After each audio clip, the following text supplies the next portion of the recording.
Hello and a very warm welcome back to the channel. It has been a while. I'm really sorry guys, I've been busy with other things.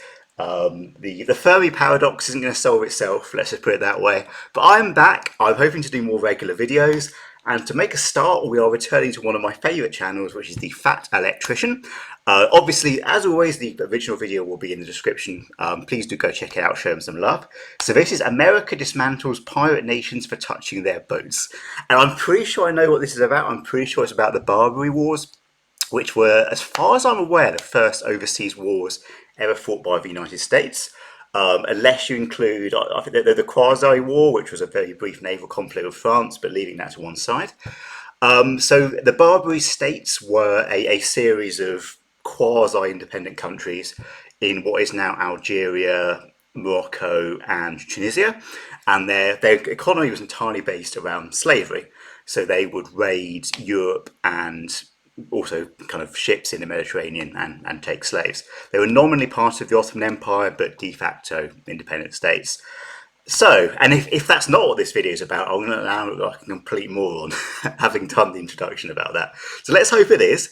I know a little bit about the conflict, so I'll talk about it a bit more. But let's watch the video, guys. Oh, and subscribe. I always forget that bit.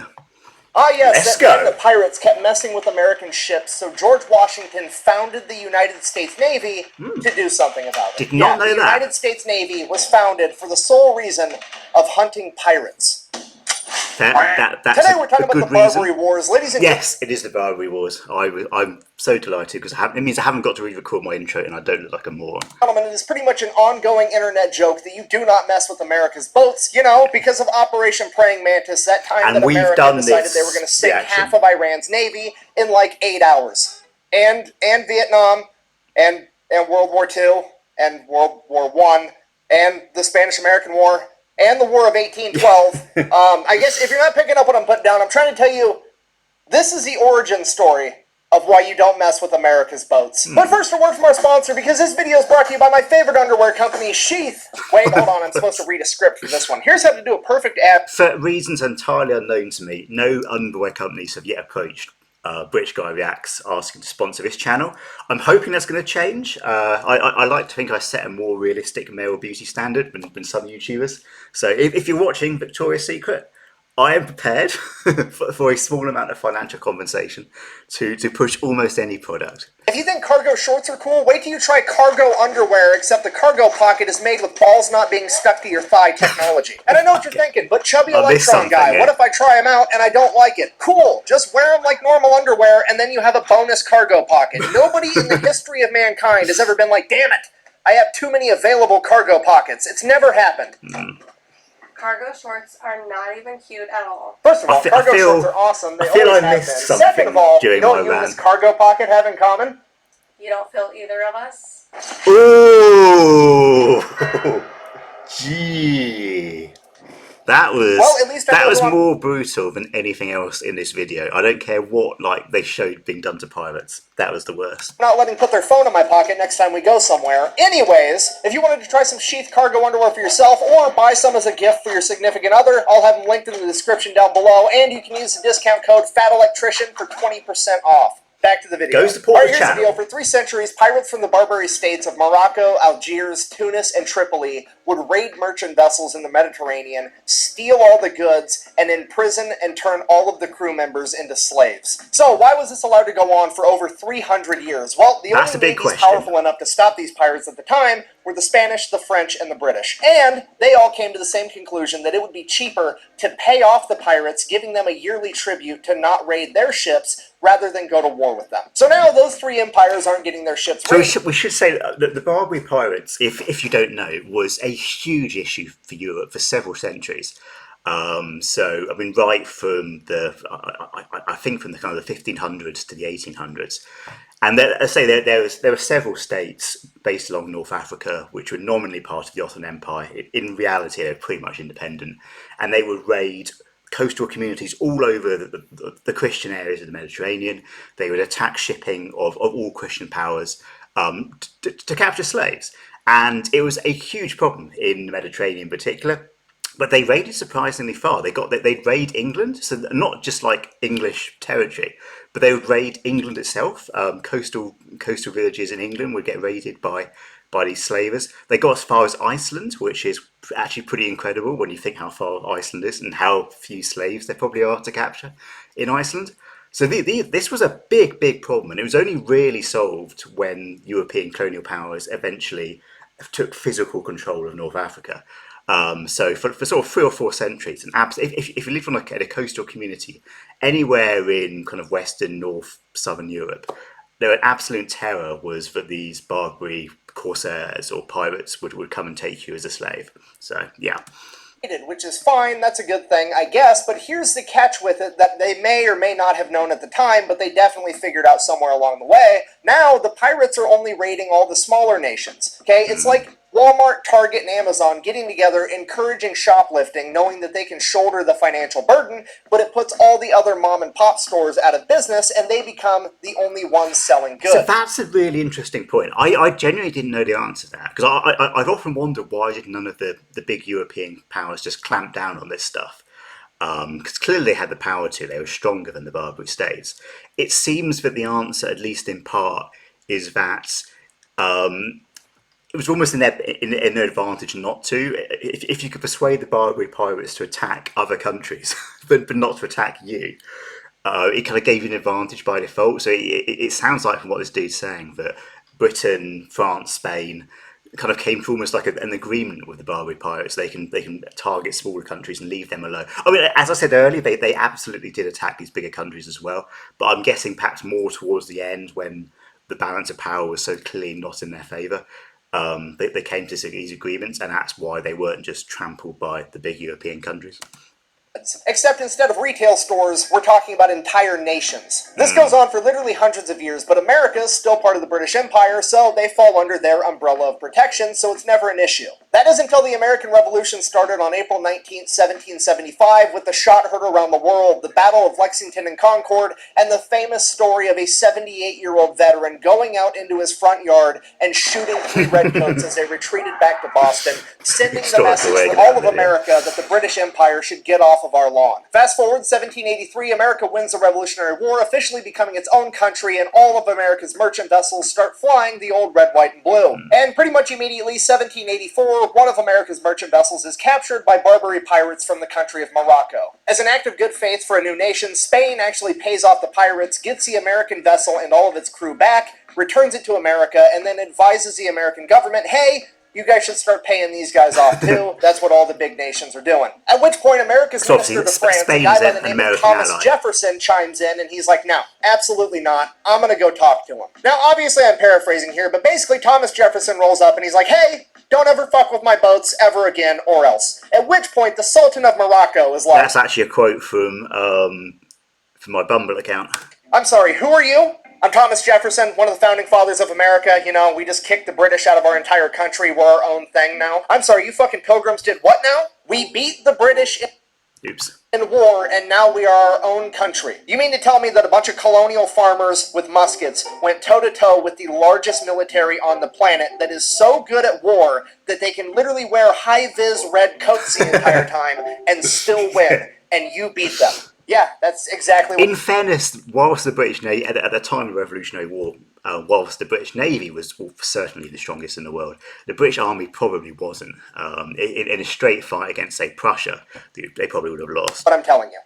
I mean, yeah, I could probably just leave your boats alone from now on. That historically seems like it's going to be a really good idea. And that is the story of how Morocco came to be the first country to recognize America as its own sovereign nation by signing the Moroccan-American Treaty of Peace and Friendship, which is the first and longest-lasting peace treaty in American history. At which point Thomas Jefferson is like, wow, that actually worked out perfect. I'm going to go to the other 3 Barbary states and tell them the same thing now. But of course there's going to be a catch with that. You see, there's 4 Barbary states, but Morocco's the only one that's actually truly independent, and the other 3 are just subservient branches of the Ottoman Empire. Yeah. So Thomas Jefferson and John Adams go to talk to the ambassador of Tripoli, and they're like, hey, can all the Ottoman Barbary states leave our boats alone?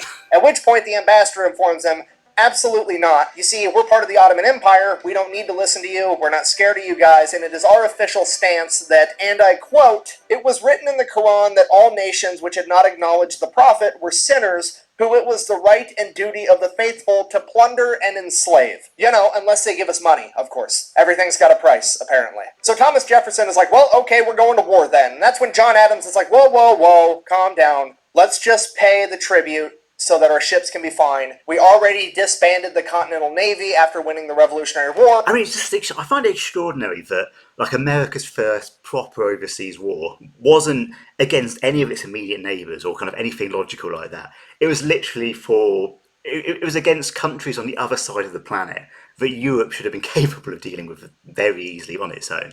It's just a crazy story.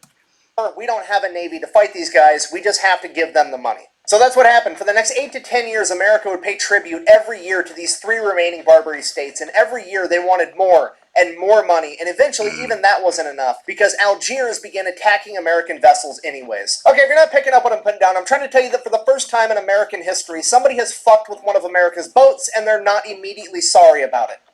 Yet. The president at the time, George Washington, goes to Congress and pretty much tells them what's going to happen, because at this point in time, George Washington is basically the king of America. Nobody actually knows if he's going to step down from presidency or not. So, he's like, hey, guess what? You guys are going to pass the Naval Act of 1794, establishing the United States Navy, and at the very top of that document, it very clearly states that the purpose we are building the United States Navy is so that we can combat Algerine corsairs, which is just a fancy word for state-funded pirates. Yes, I'm telling you that the founding document of the most powerful navy the world has ever seen, at the top, specifically states the sole reason for their creation is to hunt down and destroy pirates that had the audacity to fuck with one of America's ships. We've officially entered the find out portion of the story. And that seems a fairly good reason to create a navy, to be honest. But obviously, like, even today, I know the Somali piracy is less of an issue now than it was. But even today, keeping the sea lanes clear or open is a very important role for kind of all the major navies, of which, of course, America is by far amongst the Western powers, by far the biggest. America immediately commissions the building of 6 enormous frigates covered in guns to go fight these pirates. Fast forward to when the frigates are done, it takes a couple years. It is now 1798, and George Washington has decided to step down from power, allowing for an election to happen, and we are now into the second president of America, John Adams. And John Adams decides he would rather keep paying tribute. Disappointed! America just created the Navy, spent $1 million creating all these frigates, and now John Adams isn't going to use them for their intended purpose. Obviously, a lot of people are upset, including his own vice president, Thomas Jefferson. So Thomas Jefferson, the vice president at the time, immediately begins campaigning to run against the sitting president in the next election. And one of his biggest platforms is that he is going to go fight these pirates rather than pay them tribute. And that's it. So anyone who knows more about American history than me, which is probably quite a few people, was that a significant part of that election campaign, the issue of the Barbary pirates? Because for America to have kind of, as a significant component of its domestic politics, attacked by pirates half the world away, is kind of incredible, and it shows just how internationalist America, or kind of outward-looking America, was from the beginning. It wasn't just thinking about its own hemisphere or the Americas. It was looking it was looking at American commerce right across the world. His slogan for this is, and I quote, "Millions in defense before a cent in tribute." Okay, just so we're clear, Thomas Jefferson's platform for running for president is, I'm going to spend millions of dollars in defense, which might as well be hundreds of billions of dollars at that point, because America no longer negotiates with terrorists, and I'm pretty sure my high school English teacher would refer to this as foreshadowing. So Thomas Jefferson wins the election, the entire world finds out that he's going to be the third president of the United States of America, and then on March 4th, 1801, the day of his inauguration, he receives a letter from Yusuf Karmanali, the Pasha of Tripoli. If you don't know, Pasha is like the dictator, the king, the president, the main dude in charge. And at this point, Thomas Jefferson, the guy who just ran an entire presidential campaign on, I'm going to go fight pirates, is thinking in his head, like, maybe this guy found out that I'm about to send the Navy over there to beat him up, and he's going to send an apology. Maybe he wants to sign a peace treaty like Morocco did. This is already working out great. I might not even have to send my Navy over there. He opens the letter, and Pasha Yusuf Karmanali has decided that he is going to poke the Pilgrim King, because he is now demanding that because of the new administration, the United States owes him an extra $225,000 in tribute. And Thomas Jefferson is pissed. You're trying to get crazy with us. I'm loco. Originally, Thomas Jefferson was going to have to go to Congress, get permission to activate the Navy to send him over there to fight these pirates, but not now. He's so mad we're activating the Rainbow Shortcut to ass-whooping land, and Pasha Yusuf is going to have some consequences immediately because he's sending the Navy today. But like I said, it takes a literal act of Congress to send the U.S. Navy over there on a military mission, so Thomas Jefferson is like, that's fine, we just won't send them on a military mission. Fill up one of our frigates with a bunch of gifts and peace offerings for Pasha Yusuf, and then give it a nice healthy escort of other frigates to defend it, and send them on their merry way. This is getting a bit Trojan horse. I mean, so what I find so incredible about this is we're talking about frigates, and frigates were, for the time, pretty small warships. So your biggest warships were ships of the line, which would have, I can't remember the figures, but kind of like somewhere between 70 and 120 cannon each. And frigates were much smaller. A frigate would never go toe-to-toe with a ship of the line, or almost never, without being obliterated. And all the big European navies had lots of ships of the line. That was how they fought their battles. I mean, frigates were kind of for scouting and reconnaissance and stuff. So for the United States to send what, by European standards, was a very weak naval force against the Barbary pirates, and for it to work, is quite astonishing. To deliver the gifts. Right after he gives the commander of the United States Navy the standing order that he is also to defend any American citizen or ship from any potential aggression. Not aggression, potential aggression. If he thinks that somebody else might be thinking about doing something aggressive, Take them out. Take them down. Do your stuff. so the Navy sets sail. They're gone. They're en route. Thomas Jefferson's sitting in his office, and he comes to the realization, man, I'm pretty sure these pirates are going to attack him, but if they don't, they're actually going to end up giving Pasha What's-His-Nuts a bunch of these gifts, and I can't have it. So he whips out the old quill and parchment, he writes a letter back, and sends that off, and that letter basically reads, hey, America's done giving you tribute for the rest of forever, F off. And obviously the letter makes it there first, at which point Pasha goes to the American consulate building and chops down the flagpole with the American flag on it, which in that part of the world is how you declare war. So the U.S. Navy shows up off the coast of the Barbary States, the pirates attack them because they've already declared war, the U.S. Navy defends themselves, word gets back to America, Congress then is like, oh... So that's smart and interesting. It's an interesting case of where kind of the American government, it seems, wasn't totally sure it wanted this war, but the kind of the people on the ground representing the Americans were. And of course, at this time, communication between the United States and its naval flotilla in off North Africa would take weeks, if not months. Hey, we're at war, we're going to go ahead and give Thomas Jefferson permission to use the United States Marine Corps at his discretion. And this is why, to this day, the United States Marine Corps is the only branch of the U.S. military that can be sent and deployed anywhere in the world without congressional approval. So for the next... Really? I had no idea about that. When was the Marine Corps formed? Anyone who knows? Was that during the Revolutionary War, or was that kind of... I mean, it must have been either during the Revolutionary War or pretty soon after. 2 years, the U.S. Navy and the Marine Corps set up a naval blockade and just go on a pirate hunting extravaganza until October of 1803, when the USS Philadelphia would get hung up on an uncharted reef right off the coast of Tripoli. The pirates seize this opportunity, they attack the USS Philadelphia, board it, take the crew hostage, and then over the next couple months they were able to repair it enough to get it back into the harbor at Tripoli, where they then anchored it in place and used it as fixed artillery because it had way more guns than any other vessel they had. Cue our first main character, Stephen Decatur, the commander of the USS Enterprise, America's unofficial flagship. He decides that he's going to don his plot armor, take the USS Enterprise out, and acquire himself a pirate ship, which he does. He then takes that pirate ship and the USS Enterprise and sails both of them to Sicily, where he hires 5 Sicilian mercenaries that know how to speak Arabic. They then sail back to Tripoli, where Decatur and 80 Marines are going to go below deck of this pirate ship, which has now been christened the USS Intrepid, as the 5 mercenaries are going to sail directly into the heart of the harbor, pretending to be Barbary pirates. They then go... That's insane. Oh my god! Like, imagine an American naval officer trying to look like a North African corsair. That's quite impressive. Go directly to the USS Philadelphia. 80 Marines and Stephen Decatur run out, kill the entire crew of pirates that are on the USS Philadelphia, and reclaim it. Unfortunately, the USS Philadelphia is too damaged to actually be used as a ship ever again, at which point Stephen Decatur decides, fine, we're just going to burn the entire thing to the ground, because if we can't have it, No nobody one can. Deprive the enemy of nice things. I'm pretty sure Sun Tzu said that. So that's exactly what they do. They light the USS Philadelphia on fire, they're positive it can't be put out, and then they bounce. Not a single American is injured, and Stephen Decatur is hailed a hero because he has now led what is, in my opinion, America's first special operations mission. Yeah. So now that that's taken care of, the problem at hand is that the crew of the USS Philadelphia is still being held hostage by the Barbary pirates, and they want a ton of money in exchange for them back. However, America no longer negotiates with terrorists, and that's not an option.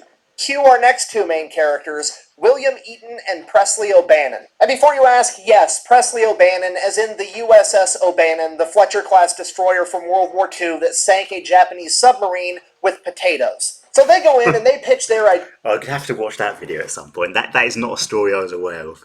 of how they're going to get the crew of the USS Philadelphia back, and it is, by every definition, a special operations mission. Basically, they want to take themselves, 2 dudes, plus 6 Marines for a total of 8 guys, and they're going to get dropped off in Egypt, because in Egypt is Yusuf Karmali's brother that is living in exile because Yusuf kicked him out because he is technically the rightful heir of Tripoli. So, they're going to get that guy and all the buddies that are loyal to him, like 500 men, and then they're going to march them through the desert to Derna, where they are then... So that's smart. So rather than just attacking directly, they're kind of using the dudes or this particular Barbary state's internal enemies, or the internal enemies of its ruling elite, against them. Which is, yeah, no, that I can definitely see. Like thus far, this feels like, as this dude said, like a series of Navy SEAL raids rather than like a. I thought there was more conventional fighting. Maybe that comes later, or maybe I'm just plain wrong. I'm going to use them to fight and take over the city and exchange the city for the crew of the USS Philadelphia. And upon hearing this ridiculous plan, the US military leadership is like, whoa, whoa, whoa.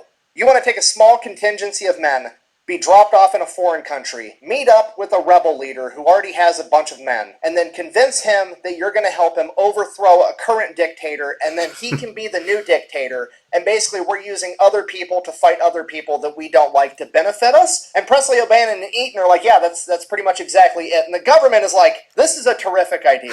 I mean, we're probably never ever going to do anything like this ever again. I was about to say, various Cold War conflicts remind me of this, that tactic. And we're not going to have an entire branch of special forces that specializes in it. Sorry, anyways, that's exactly what they do. They get dropped off in Egypt, they track down Hamet, they're like, hey, you want to go overthrow your brother? Cool, grab your guys, let's go. Somewhere along the way, the Marines also picked up 50 Greek mercenaries as they all began marching 500 miles through the Libyan desert to get back to the Tripolitan coast. And this march through the desert takes 50 days, and it is a complete shit show because somewhere along the way, they start running low on supplies, and they have to start rationing. And then some people get mad, there's accusations because the Greek guys are Christian, Hamet's guys are Muslims, there's fighting amongst themselves, and there's these 8 Marines standing in the middle, desperately trying to keep them from killing each other as they march. And like, that kind of a march must have been incredibly arduous. If you're kind of, not only are you in one of the most inhospitable places on the planet, but you're there behind enemy lines.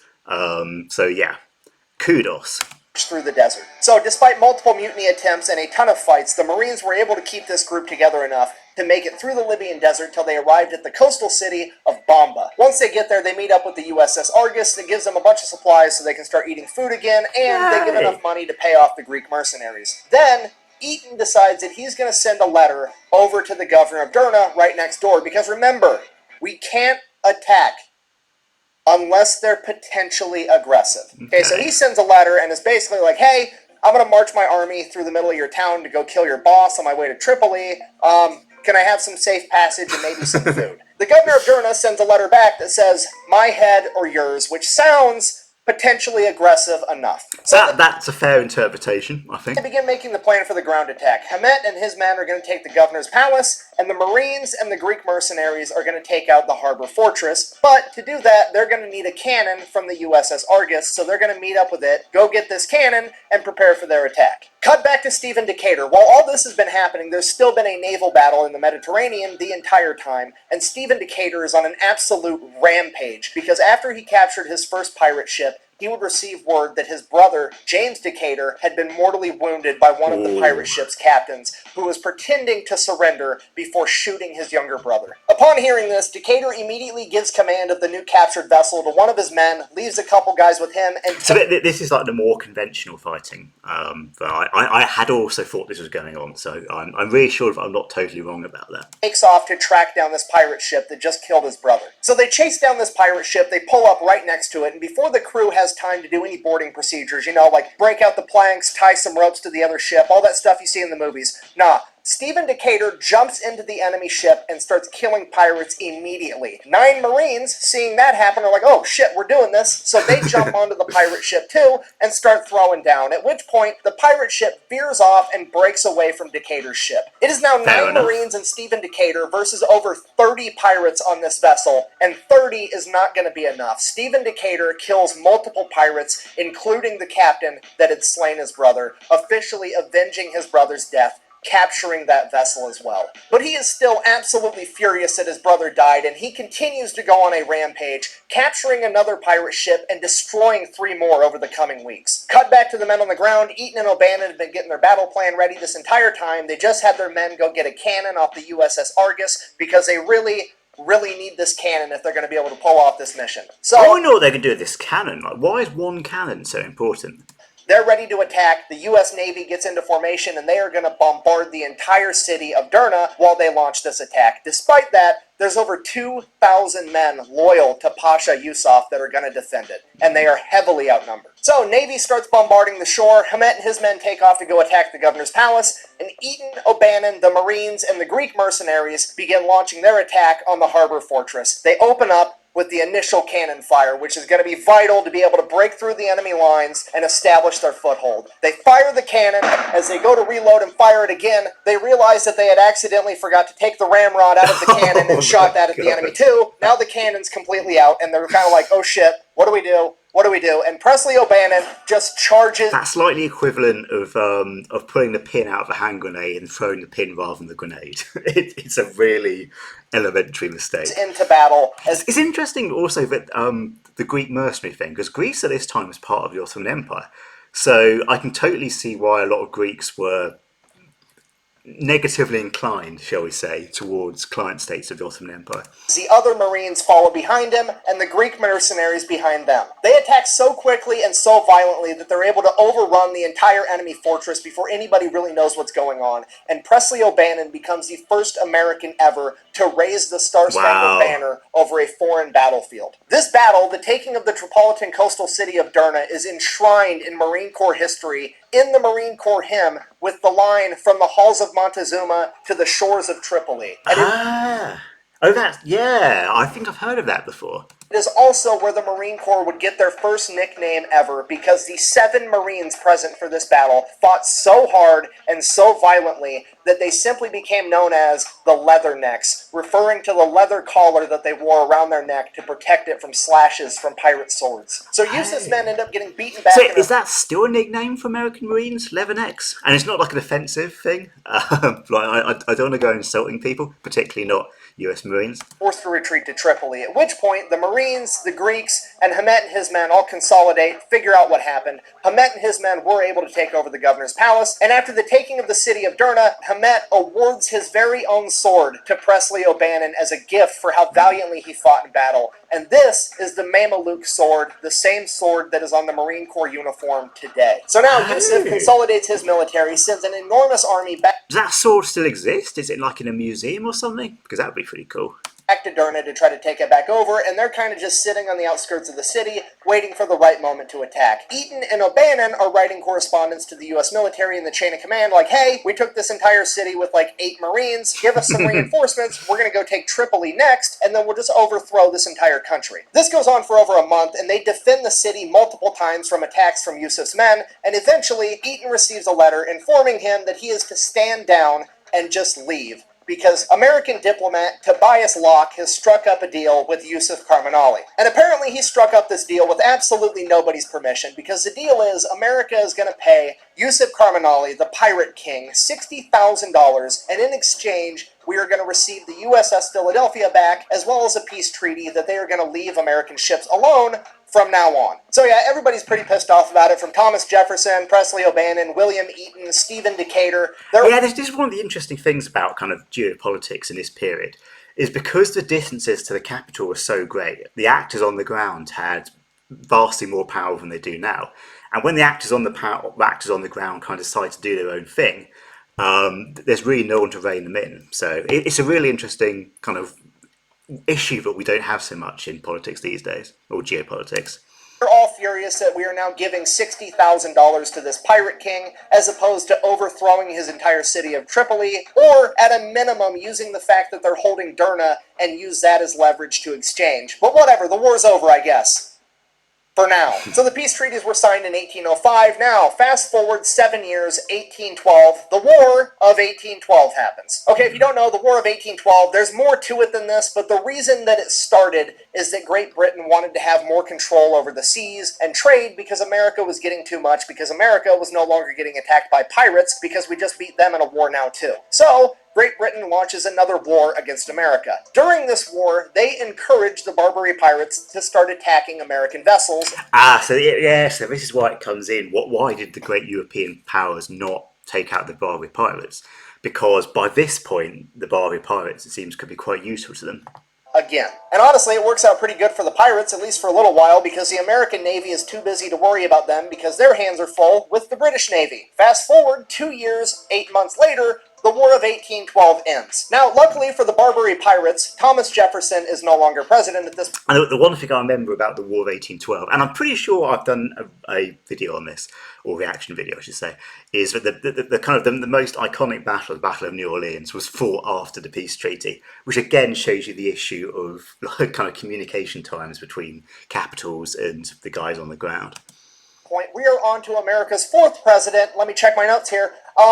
James Madison. If you don't know, James Madison is one half of what is referred to as the Forefathers dynamic duo, and the other half is his best friend of all time, Thomas Jefferson. And I don't know if you've figured this out yet at this point in the story, but Thomas Jefferson hates pirates. So, sitting President James Madison, being the homie that he is, looks over at now Commodore Stephen Decatur and says, "Go get him, Tiger." He then proceeds to assemble the largest U.S. naval fleet ever at this point in time and sails directly to the Barbary coast. He then immediately tracks down Algiers' flagship, the Mashuda, takes it out, captures over 400 members of its crew, and the ship itself. He then proceeds to take all of his gunboats directly to Algiers, park them in the port, and say, here's the deal. You're going to surrender, and you're never going to collect tribute from anyone ever again, or I'm going to overthrow your entire country. Obviously. So it's interesting that they said from anyone. So by the sound of things, it's not just from the United States. It's from,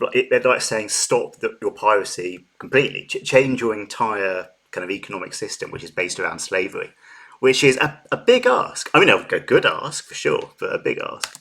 Obviously, they take the first option, at which point Decatur's like, okay, cool, next order of business. You're also going to pay me back for all the U.S. merchandise that you plundered during the War of 1812. And they're like, okay, here you go. They give it to him. He then proceeds to sail his fleet next door to Tunis and tell them the exact same thing, ordering them to sign a peace treaty, never raid an American vessel again. And I know there was a second Barbary War, so I'm assuming something's going to happen here, which is the second, or like sparks the second Barbary War. Although, judging by how much left of the video we got, we're probably going to go over it pretty quickly. then collects a bunch of money. He then sails them next door again to Tripoli and does the exact same thing. Collects all this money, gets the peace treaties. The Barbary pirates never mess with America ever again. Decatur and his fleet sail back home, and he tells the government what happened. The American government is blown away at the results that Decatur was able to achieve when asked how he managed to not only get peace treaties without too much violence, but also get a bunch of money and concessions on top of it. All Decatur said was, peace was achieved through the mouth of our cannons. At which point he was given the nickname the Conqueror of the Barbary Pirates. And with the rest of the world seeing a new country in it. So I don't know if that was... I know there was definitely a second Barbary War involving the United States. I'm not entirely sure where that fits in. Maybe that was later or something. Its infancy stand up for itself against the Barbary pirates and winning. They would start doing it too, and everybody started fighting back and quit paying tribute to the Barbary pirates, and in the coming years, they would fade into nothing as their 300-year reign of terror had come to an end. So in conclusion, the moral of the story is please, for the love of God, do not mess with America's boats. Thank you for watching. Best way to support the channel is go buy some merch over at thefatelectrician.com. Quack bang, out. Yeah, no, go support his channel. Great channel. Go buy some merch. So I always like to kind of big up the videos I react to. But it is genuinely extraordinary that America's first proper overseas war was fought by not anywhere in its kind of in its hemisphere, anywhere near the United States itself, but it was fought the other side of the world against these pirate nations that have been terrorizing Europe for centuries, and that Europe had, for various reasons, been either unable or unwilling to do anything about. That's kind of incredible, and like a lot of kudos, especially when you consider how kind of isolationist America was for a lot of its early history. Now, it generally didn't get involved in stuff outside of the Americas. So yeah, it's one hell of a story. It's definitely one which makes you think, what the hell were the Europeans doing? But by the sound of things, some of the European countries found it useful to have the Barbary pirates. But it's I mean, it brings up the Arab slave trade was a massive kind of commercial operation, which is sort of comparable to the Atlantic slave trade in terms of scale.